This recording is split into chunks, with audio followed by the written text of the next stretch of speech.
Welcome back to the Leveled Up Living podcast. Today, we're talking about why change feels uncomfortable and how to reinvent yourself in a way that actually sticks. But before we dive in, I just want to tell you guys where I was last week. So, I flew down to Mexico for my best friend's destination wedding, and it was so incredible, so much fun, absolutely beautiful.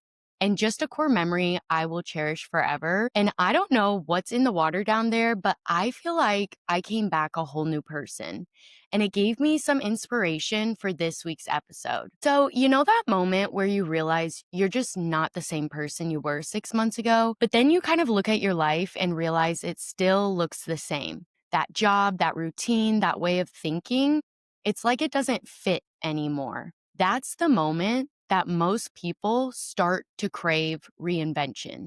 And yet, change feels so uncomfortable for so many of us. We resist it, we delay it, we tell ourselves, I'll start fresh next month, or once things calm down, then I'll make a change. But here's the honest truth. There is a psychology behind why reinvention feels so hard.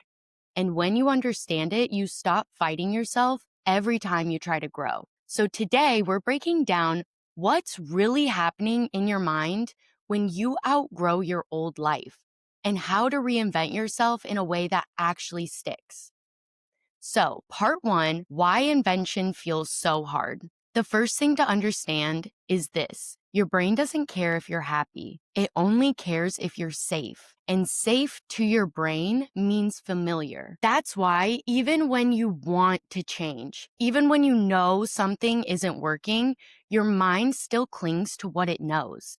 Because it's not trying to sabotage you, it's actually trying to protect you. And this is called identity attachment.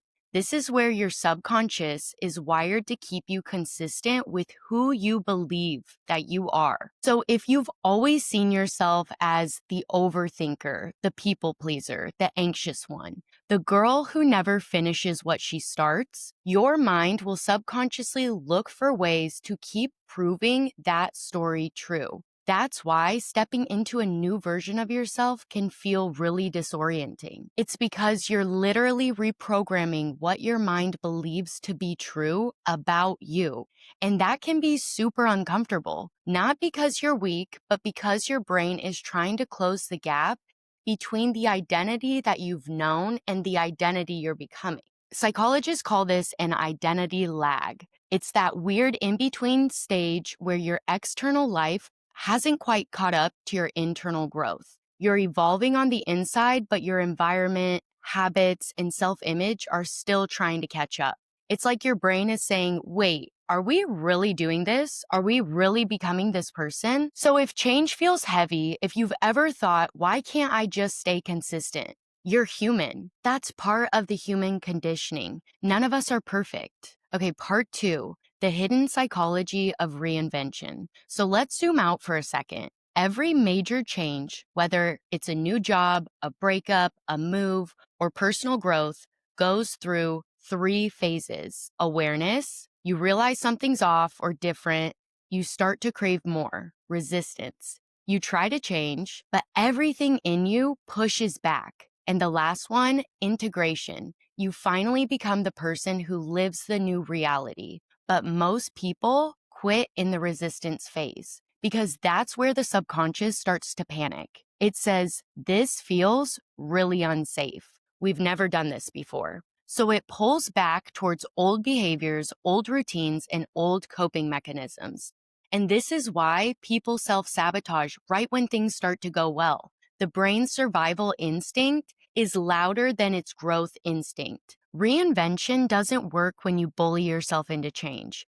It works when you partner with your brain and stay mindful. Because here's what's wild. Your subconscious doesn't need massive proof. It just needs consistent evidence. Providing your brain with consistent evidence are micro signals that tell your brain, we're safe and this is who we are. Part three, how to reinvent yourself the right way. So how do you do this in real life without burning out or falling off the wagon? Here's the formula. Step one, define your next level identity. not just your goals, your identity. Ask yourself, who am I becoming? What does that version of me believe, tolerate, prioritize, and do differently? Step 2, audit what still belongs to the old version. So look at your habits, your environment, your relationships, your daily routine, and ask yourself, does this support who I'm becoming? Or does this support who I used to be? Sometimes reinvention isn't about adding more to your life. It's about removing the things that are keeping you anchored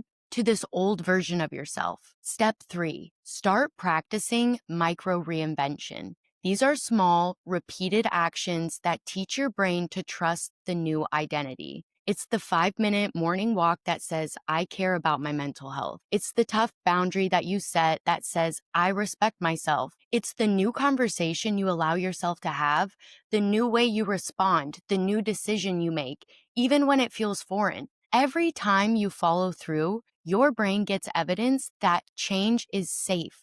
And over time, safe becomes familiar and familiar becomes your new normal. That's the psychology of reinvention in action. Okay, reinvention isn't about becoming someone new. It's about returning to the version of you that existed before the world told you who to be.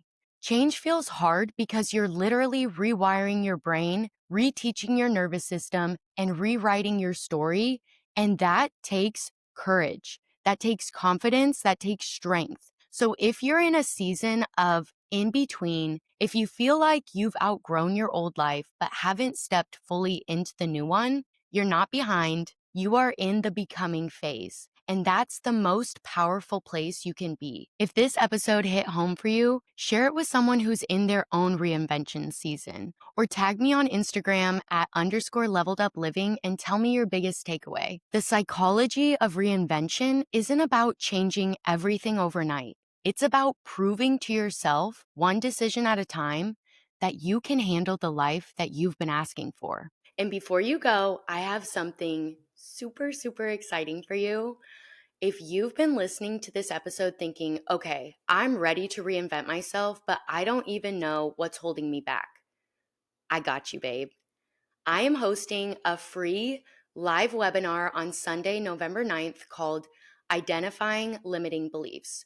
We are going to dig into the subconscious patterns that quietly shape your decisions, your confidence, and the way that you see yourself. And I will show you exactly how to find and shift the beliefs that are keeping you stuck. If you've ever caught yourself saying, I know what I want, but I just can't seem to get there, this webinar is specifically for you. It's totally free to join. I will put the link in the show notes below. So just click that link to save your seat. Trust me, you are going to leave with more clarity and more confidence than you've had in a long time. Again, it's Sunday, November 9th, Identifying Limiting Beliefs, okay? I can't wait to see you there. I love you so much. Forehead kiss. Mwah. Bye, babes.